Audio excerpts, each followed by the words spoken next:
Ustaz mau nanya masalah yang la yukallifullahu nafsan illa wus'aha. Allah tidak akan memberikan ujian di luar batas kemampuan hambanya gitu ya. Nah ini pengalaman saya wallahu alam, karena kan saya juga belajar ya Pak Ustadz.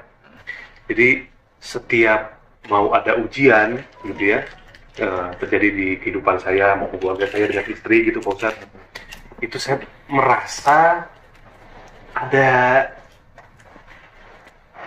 sesuatu, ada ceritanya dulu gitu Pak Ustadz, ada ceritanya kemudian membuat saya dan istri itu berpikir, oh begini, seolah-olah tuh ujian itu yang akan datang ke kehidupan saya itu sudah Allah tentukan itu Pak Ustadz. Dalam arti sudah disetting gitu ya, sedemikian rupa oleh Allah itu. Nah tergantung bagaimana saya ataupun istri mau belajar untuk memahami petunjuknya, kemudian kembali ke jalan Allah gitu apabila ada kesalahan. Nah yang saya maksudin adalah tidak akan melalui batas kemampuan hambanya, itu berarti Allah yang membuat ujian ini akan bisa dilalui oleh hambanya atau seperti apa? Mungkin lebih jelas ya Pak.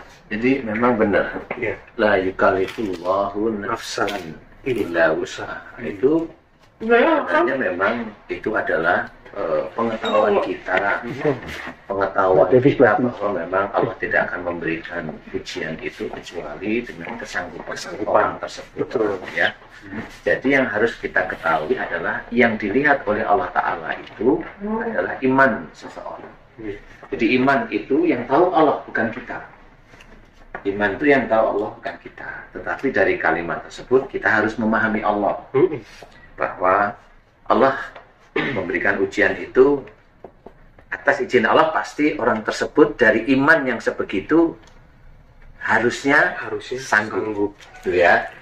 Paham ya? Harusnya sanggup. Nah, nomor satu yang kita ketahui adalah ini adalah pengetahuan untuk kita yang muslim, bahwasanya setiap saat, setiap waktu itu kan ujian yang kita lalui. Betul. Makan itu diuji bagaimana caranya makan itu, adabnya jelas, doa. Makannya sendiri harus taker-takeran itu diukur, jangan terus maunya sendiri, kan gitu.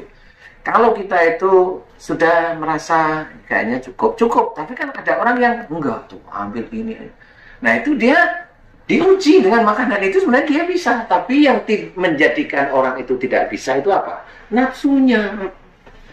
Jadi orang itu yang menjadikan dia itu merasa tidak mampu, itu nafsunya dia sebenarnya, Mas. Nah ini padahal nih teman-teman nih, itu pun ujian ya Pak Ustadz. Iya, nafsunya itu juga ujian. Orang kan kalau dengan kata-kata ujian tuh lebih ke musibah, ya Pak, misalnya lebih kepada hal-hal yang besar gitu ya, nggak bisa bayar leasing. Lah itulah manusia normal itu ya begitu. Tapi kalau kita itu belajar untuk takwa, kan ujian kan semua ini ujian. Nggak disamakan ujian, kelaparan ujian, kehilangan jiwa ujian, ya kan? Kemudian dikatakan juga buah-buahan itu kan jarang sekali dibahas. Buah-buahan itu sesuatu yang memberikan nikmat, enak, nyaman, manis, kenyang. Itu nikmat, itu rezeki dalam bentuk salah satunya harta. Ya. Selain harta itu apa? Ya istri yang cantik, suami yang ganteng, nggak taunya nih soleha, kan gitu nih. Ini kan ujian sebenarnya. Nah orang itu tidak pernah melihat itu ujian dari Allah Ta'ala. Nah yang tidak kuat itu nafsunya. Akhirnya ngomong, nih istriku solehah, dia hafidhoh. Akhirnya dia begini. Akhirnya yang dia munculkan bukan Allahnya tapi sombongnya. Nyombongin istrinya. Banggain istrinya. Lah dia nggak kuat sebenarnya. Padahal dengan iman segitu dia harusnya ngerti bahwa bangga-banggain nggak boleh. Makan yang berlebih juga nggak boleh, kan begitu harusnya. Tapi yang nggak kuat itu adalah nafsunya. Nah, salah satu yang lain adalah pahami. Jangan merasa kalau ujian yang mendera seseorang atau datang kepada seseorang itu orang itu mengeluh. Jangan, Allah sudah menakar bahwa ujian untuk kita, semuanya kita itu udah ditakar bahwa kita itu insya Allah sanggup. Penyemangat lah gitu maksudnya. Iya jelas itu Allah itu sudah. Ya. Harus kita ingat dari ujian ini, kita ingat ayatnya yang lain. fa inna ma'al usri yusran, inna ma'al usri yusra. Itu sudah dijelaskan. Di balik kesulitan ada kemudahan. Bu, ya kita itu ingat kalau ujian itu kita pikirin, kita nggak bisa, serahin aja sama Allah. Nah, Allah menjamin di balik kesulitan ada kemudahan. Ngapain kita mikir sepaneng terus? Nggak usah, serahin sama Allah Ta'ala. Nah, serahin sama Allah itu masuk kepada tawakal.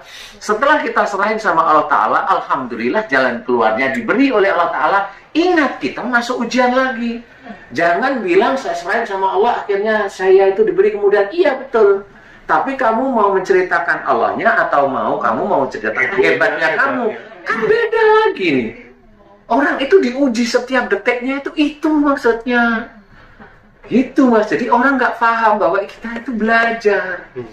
Nah, inilah yang kita namakan bahwa hati-hati, semua yang kita lakukan setiap saat ini, semua yang kita terima setiap saat ini adalah ujian.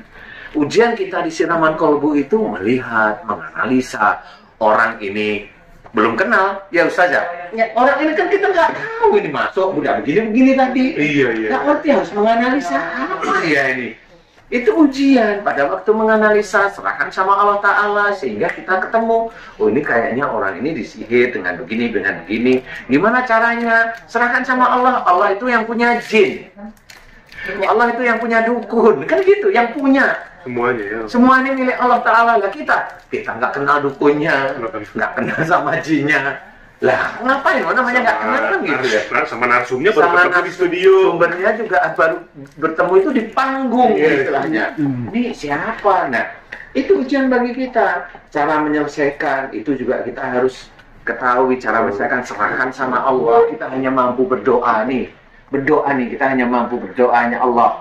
Nah, setelah itu selesai, alhamdulillah narasumbernya itu diberi kesembuhan sama tetap. Kita bilang alhamdulillah narasumbernya diberi kesembuhan oleh Allah. Loh, kan begitu ya. Jadi bukan ke kita. Jadi kita itu masuk sebagai makhluk. Enggak, kita hanya memohon kepada Allah Ta'ala. Kalau mamanya kita berdoa pada Allah, udah benar ya. Kemudian kita, alhamdulillah sudah benar nih. Alhamdulillah, ini saya doain sembuh. Pada waktu alhamdulillah saya doain sembuh, ini sudah ego saya, kesombongan saya. Saya di titik itu ujiannya saya nggak lulus. Nggak boleh yang seperti itu. Makanya setiap ujian ini udah ditata oleh Allah. Itu ujian. Kemudian ada orang, dia juga seneng, ada yang narasumbernya sembuh, ada orang yang benci karena narasumbernya sembuh. Kan banyak nih. Ujian bagi dia. Kok bisa sembuh? Kali dia pakai jin nih. Nah, saya mohonnya pada Allah, kalau orang tersebut bilang Ustadz Danu itu pakai jin, dia berarti menjadikan Allah itu. Itulah salah dia. Itu dia salah, dan itu nanti akan masuk ke neraka paling dalam. Dia menyangka Allah itu jin. Mudah-mudahan ditonton sama semua yang berpikir seperti itu ya. Kita harus mau. Ini ujian, semua ujian. Acara siraman kolbu ujian bagi semuanya. Kita memberikan ilmu tauhid. Ilmu tauhid yang betul-betul harus dipelajari. Itu ujian bagi yang mendengarkan. Kita tidak mengajarkan sesuatu yang salah. Semua ada dalam koridor akidah agama kita. Ada dalam koridor semuanya.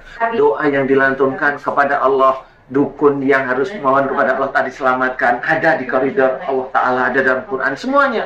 Nah, kalau ada orang diuji dengan dia melihat siraman kolbu, kemudian dia berpikiran lain, tidak di koridor akidah, dia bisa aja dosa. Nah, inilah ujian itu sudah dipersiapkan oleh Allah Ta'ala sebenarnya. Dengan iman orang itu insya Allah bisa mampu.